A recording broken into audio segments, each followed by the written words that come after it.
Words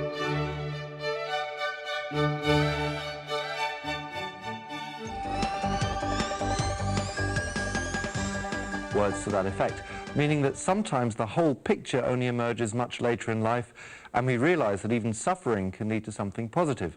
But what do you tell someone who's terminally ill or has a serious handicap if they ask, why me?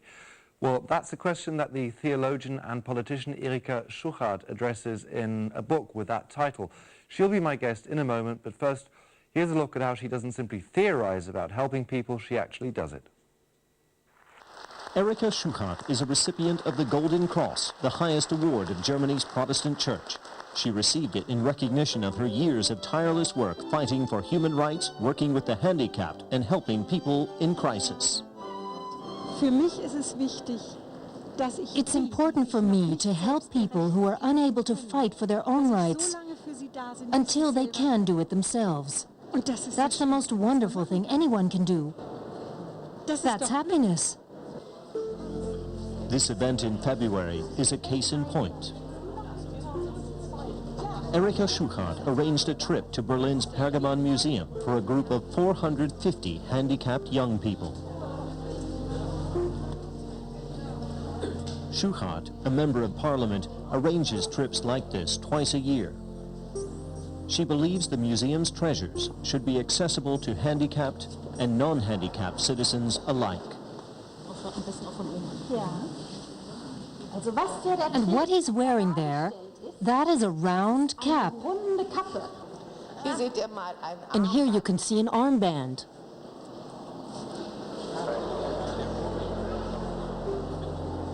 Erika Schuchardt calls these days culture parades. The idea is to create a sense of togetherness and to build bridges between the handicapped and the able-bodied. Erika lost a sister in an accident and now tries to help those who have difficulty accepting their fate. People who can't help asking why this happened to them and how they can carry on. I think you have to take life as it comes. I'm a Protestant, a Lutheran. Other people are from other religions. What's important is that you know where you stand, where you come from, and where you're going.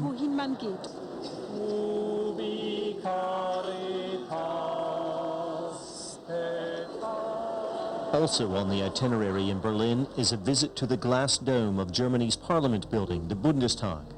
There's a special reason for this. For Erika, the spiral form is a parallel for how people learn to cope with and overcome crises.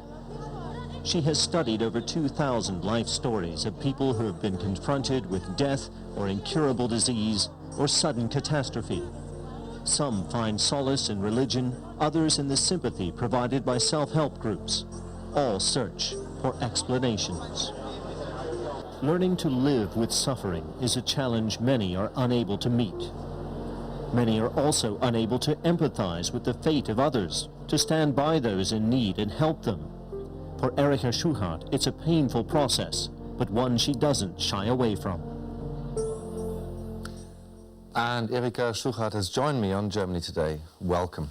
Author of a book called Why Me? When somebody who, say, has a terminal illness asks you this question, how do you answer that person? I think the most important thing is to listen to that person and under no circumstances try to explain their problem away. Everyone has the right to say, why me? Like Jesus on the cross, when he said, why have you forsaken me? So the secret is, if the person has the freedom to express their complaint, he or she will find their own answer. At some stage, he or she then realizes why they're suffering in the way they are and what they can do about it. So you're really saying there's a spiritual message in that. I mean, I'd like to get to that in just a moment. You talk a lot about the spiral in your book. Perhaps you can explain what the spiral is exactly, how it works. The spiral represents the journey of the soul. The soul is in despair, it's crying out, it's helpless. Everything is uncertain, and from this uncertainty the soul must learn the certainty that it is sick and accept it. And that's like a journey through a dark tunnel, through aggression, mistreatment, depression. The acceptance will come where you say, I realize that's what it is. It's a journey through a dark tunnel. So you're saying acceptance is really part of the healing process, as it were, but isn't it equally true that sometimes not accepting one's fate can be the positive thing, to say, I won't put up with this, I'm going to change my life, I'm not going to just accept this and let it be? The attitude, I can't accept this, is not the issue. You see, the spiral is never ending. It comes back to you again and again every time you're in crisis. The decisive thing is that I allow people to find their own pace, to find their own answer, or to continue in their non-acceptance or aggression for as long as they need to. The thing is, the helpers always interpret the aggression as being directed against them personally, but the secret is to see the aggression as a manifestation of love, that the individual trusts them enough to put up with their complaints and aggression. The person afflicted needs that in order to be able to accept it. Yeah, but you're really saying that, I mean, pain or suffering is a way in which we can learn things that maybe we have to learn. What about people who seemingly don't have any problems in life? I mean, would it then be true to say that they are primitive or weak? I mean, how does the learning process take place in people who don't have those problems?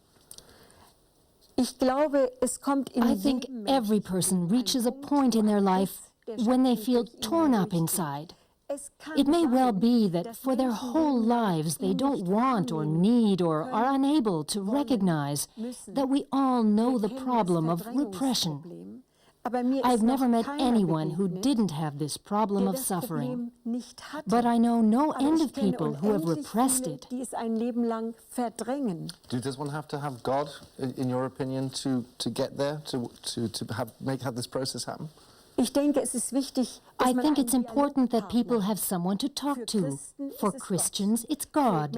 For people of other religions, it's something else. The decisive thing is that it's a dialogue in which I am accountable to someone, even if I don't actually do anything. Erika Schuchardt, thank you very much.